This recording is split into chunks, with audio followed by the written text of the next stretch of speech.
ব্যাটিংয়ে লিটন কুমার দাস এবং তাওহিদ হৃদয় দুজনেই ধীর গতিতে শুরু করলেও লিটন কুমার দাস ধীরে ধীরে তার খোলস ছেড়ে বেরিয়ে এসেছেন। দারুণ সব চার ছক্কার মারে পুষিয়ে দিয়েছেন তিনি, কিন্তু তাওহিদ হৃদয় চেষ্টা করেও সফল হতে পারেননি। দর্শকরা তার খেলা দেখে যেভাবে বিরক্ত হচ্ছিল, তিনি নিজেও তার নিজের উপরে বিরক্তি প্রকাশ করছিলেন। তিনি শেষ পর্যন্ত 97 স্ট্রাইক রেটে 36 বলে 35 রানে অপরাজিত থাকেন। আর লিটন বরাবরের মতোই সফল।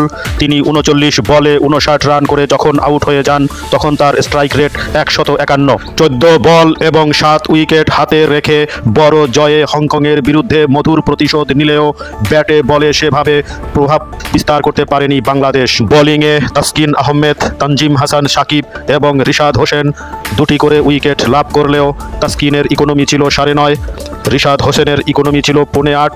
শুধুমাত্র তানজিম হাসান সাকিবের ইকোনমিটাই কিছুটা কম ছিল 5.25। আমরা যদি গ্রুপ বি এর পয়েন্ট টেবিলের দিকে তাকাই তাহলে দেখতে পাই আফগানিস্তান এক ম্যাচ খেলে একটিতেই জয়লাভ করে 2 পয়েন্ট নিয়ে সবার শীর্ষে রয়েছে।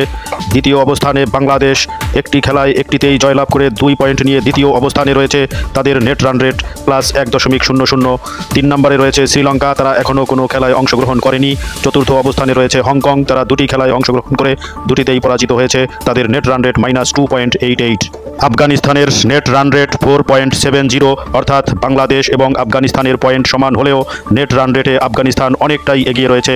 তাই সামনের ম্যাচগুলোতে বাংলাদেশকে ভালোভাবে ফিরে আসতে হবে। বাংলাদেশের পরবর্তী 2 প্রতিপক্ষ অপেক্ষাকৃত শক্তিশালী আফগানিস্তান এবং শ্রীলঙ্কা। এই গ্রুপ থেকে যেই 2 দল শীর্ষে থাকবে তারাই পরবর্তী সেমিফাইনালে চলে যাবে। তাই বাংলাদেশের জন্য শুভকামনা রইল। আল্লাহ হাফেজ।